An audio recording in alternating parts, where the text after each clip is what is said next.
De dentro da barriga do herói, a carne da perna do Curupira responde ao seu dono. Sim, você ouviu certo. De dentro da barriga de um personagem, a carne da perna de outro personagem fala. A cobra preta chupa o único peito de Si, mãe do mato, que tinha acabado de dar à luz. O recém-nascido chupa então o peito envenenado e morre. Si vira uma estrela no céu. Sério, gente, dá um close nessa imagem. Uma cobra preta mamando um peito cheio de leite e uma personagem que vira uma estrela no céu. E essa imagem? Uma criança morta que se transforma em pé de guaraná. Essas são apenas algumas das imagens fantásticas, inventivas e singulares de Macunaíma, de Mário de Andrade, um clássico da literatura brasileira. Seja para entender ou desentender o Brasil, essa obra continua bastante relevante. E no vídeo de hoje eu vou explorar a linda edição da Antofágica com vocês.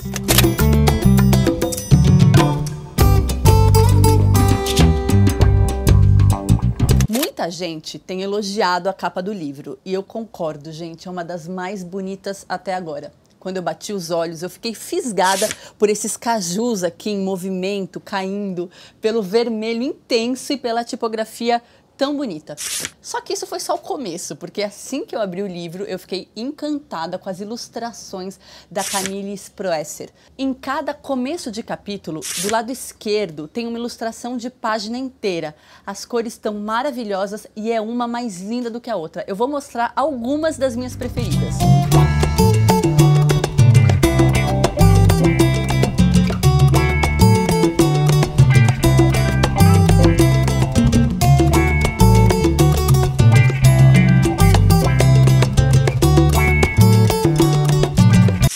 De Macunaíma precisava mesmo de muitas cores, porque esse é um livro que pretende falar do Brasil, um país com muitos problemas, mas também muita diversidade, muitos modos de falar, de existir, muitas cores, muitas danças, muitos sons, muita exuberância nas suas diversas paisagens e muitas possibilidades de interpretação. Mário de Andrade, um dos maiores nomes do modernismo brasileiro, escreveu esse livro em apenas 6 ou 7 dias, mas ele vinha fazendo pesquisas há muito mais tempo. Esse autor tem uma obra marcada por um experimentalismo radical e ele tinha um projeto ambicioso: integrar o que ele chamava de arte popular à formação cultural brasileira. Eu vou explicar melhor.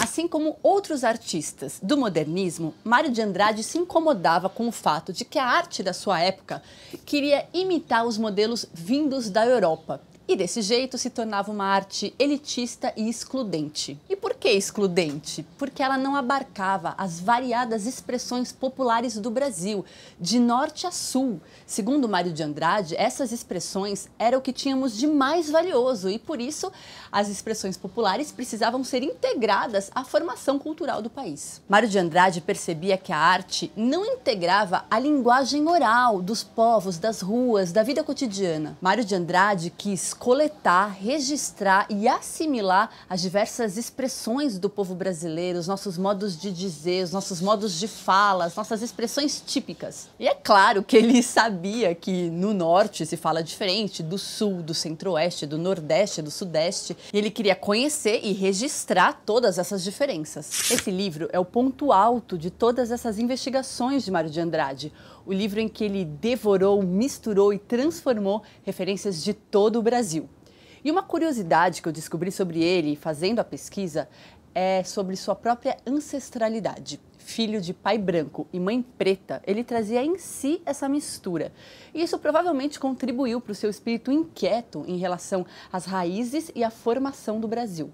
Quem fala mais sobre tudo isso, ou seja, sobre o lado pesquisador de Mário de Andrade, é o Pedro Fragelli, especialista em literatura brasileira pela USP, e é ele quem dá as videoaulas que acompanham o livro. Macunaíma é composto por muitos elementos diferentes recolhidos nas pesquisas do autor. Narrativas de descrições dos costumes indígenas registrados por vários naturalistas e pesquisadores diferentes, tradições da cultura portuguesa, tradições de matriz africana e também a cultura erudita, como a famosa Carta de Pero Vaz de Caminha. Inclusive, Mário de Andrade faz uma sátira em cima dessa carta. Mas olha que curioso, gente, a inspiração principal veio de uma obra escrita em alemão e Mário de Andrade, inclusive, leu no original. De Roraima ao Orinoco é um livro de um etnólogo alemão chamado Theodor Koch-Grimberg e foi publicado na Alemanha em 1917. O livro chegou nas mãos de Mário de Andrade pouco tempo depois. Theodor, em sua primeira visita ao Brasil, viajou do alto do Rio Negro até o Rio Orinoco, na Venezuela, entre 1911 e 1913. Foi nesta viagem que ele conheceu o pajé e contador de histórias Aculi, do povo indígena Taurepang. Foi com Aculi que Theodor compilou várias histórias sobre Macunaíma, com K. Essas histórias foram depois utilizadas por Mário de Andrade. Mas vale dizer que para compor Macunaíma, Mário se inspirou em várias outras histórias de outras culturas e aldeias indígenas. O escritor Cristino Wapichana, autor de um dos pós-fácios da edição da Antofágica, conta que Macunaíma faz parte de várias histórias e do sagrado de vários povos indígenas que moram na região que hoje a gente chama Roraima. A casa de Macunaíma, inclusive, é o Monte Roraima, que fica na tríplice fronteira entre Brasil, Venezuela e Guiana. E olha que bonito isso que Cristino Wapichana diz em seu texto. As histórias existem para serem contadas e, como um presente, devem ser abertas de imediato para que os atos de alegria e cumplicidade entre o dar e receber se completem. Foi assim que Macunaíma foi presenteado a Theodor. Não deve ter sido diferente quando Mário as leu, imagino. Theodor sabia da força deste sagrado, destes povos, por isso apenas escreveu as palavras de Aculi, ditas com alegria, sacralidade e verdade ancestral. Theodor anotou muita coisa, as travessuras do menino deus Macunaíma, o seu poder mágico de transformar bichos em estátuas de pedra, a sua capacidade de morrer e ressuscitar e as suas aventuras que podiam ir da bondade à maldade em um instante. Cristino Wapichana completa: Macunaíma era tudo e fazia tudo. Já o Macunaíma com C de Mário de Andrade nasce à beira do rio Uraricoera, um dos principais rios de Roraima, e também passa por diversas transformações, diversas metamorfoses, tanto na mata quanto na cidade. E olha, gente, nesse livro acontece muita coisa com Macunaíma, com seus irmãos Manap, Jiguê, com Venceslau, Pietro, Pietra e com vários outros personagens. Eu não vou nem tentar resumir a história, porque quando a gente está falando dessa obra, não faz sentido. O enredo é uma aventura mostrando a tentativa de Macunaíma de recuperar a Muiraquitã, um talismã mágico que ele ganhou de Si, mãe do mato, e que foi parar na cidade nas mãos de um rico fazendeiro. O livro é um romance, mas ele é composto por diversas fábulas que compõem uma história maior. Mário de Andrade dizia que o seu livro tinha uma estrutura rapsódica. Ele fazia referência aos rapsodos, antigos contadores de história da Grécia clássica, que levavam histórias de uma comunidade para outra, sempre oralmente, através da voz. E falando em voz, um dos aspectos que eu mais gosto de Macunaíma e que mais me chama a atenção é a sonoridade do livro. Mário de Andrade usa muitas rimas, expressões populares, faz brincadeiras com sons e muitos termos das diferentes línguas indígenas brasileiras. Olha só esse diálogo do capítulo Muiraquitã, o capítulo 14. É uma conversa entre Macunaíma e um chofer. Faz 3 dias que não como, semana que não escarro, Adão foi feito de barro, sobrinho, me dá um cigarro. O chofer secundou. Me desculpe, meu parente, se cigarro não lhe dou. Apalhe o fósforo e o goiânio, caiu na água, se molhou. Fósforo, no caso, é fósforo, e o livro é assim, cheio de palavras abreviadas que parecem pequenos enigmas. Eu não vou dizer que é fácil, mas pode ser uma brincadeira deliciosa e super engraçada. Talvez você já saiba que o subtítulo do livro é O Herói Sem Nenhum Caráter. E o que significa, no contexto da obra de Mário de Andrade, esse sem caráter? O sujeito mentiroso, desregrado, que não responde pelas suas ações? Não é bem assim.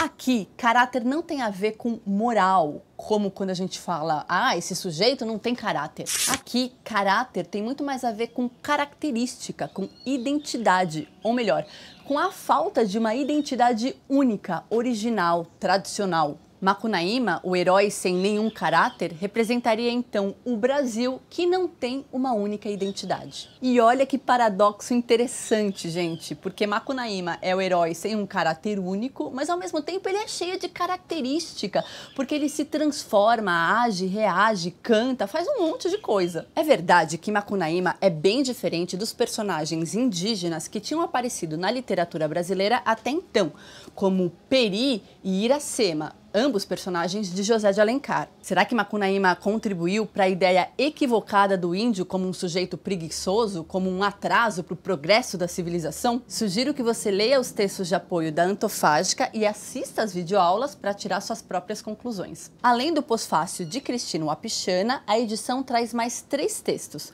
Um deles eu achei especialmente inspirador, das pesquisadoras Virgínia Amaral e Aparecida Vilaça. Elas abordam a definição de humanidade dos Pacás Novos, um povo indígena que Mário de Andrade tentou conhecer em Rondônia. Eles definem a noção de humanidade a partir da ideia de transformação, ou seja, somente os seres com capacidade de produzir um duplo de si com outra forma são considerados humanos. Nessa categoria não estão somente as pessoas propriamente ditas, mas uma série de animais, como porcos do mato, macacos, coatis e peixes. As pessoas enxergam esses animais como bichos, mas eles se enxergam como humanos, inclusive fazendo festas e enfeitando-se. E olha só, as pessoas, quando atraídas ou agredidas por esses animais, produzem então um corpo animal e passam a andar junto de seus novos companheiros. Eu adorei conhecer um pouco mais da cosmovisão desse povo indígena,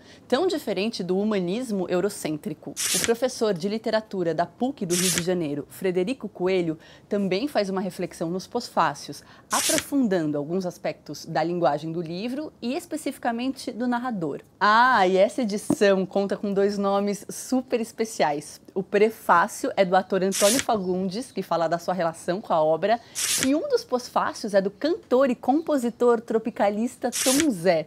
O texto dele é muito legal e eu vou inclusive terminar com um trechinho. Mário de Andrade tem a genialidade de não edificar moral para nenhuma instância de sua fábula. Não prescreve. Cabe ao leitor desta saga original, legada para sempre ao Brasil, constituir, elaborar a moral dela. E agora eu quero saber, você aí do outro lado, já leu Macunaíma? Pretende ler? Se leu, gostou? O link para você ter a sua edição da Antofágica está aqui embaixo na descrição do vídeo. A gente se vê na próxima quinta-feira com mais um vídeo. Tchau!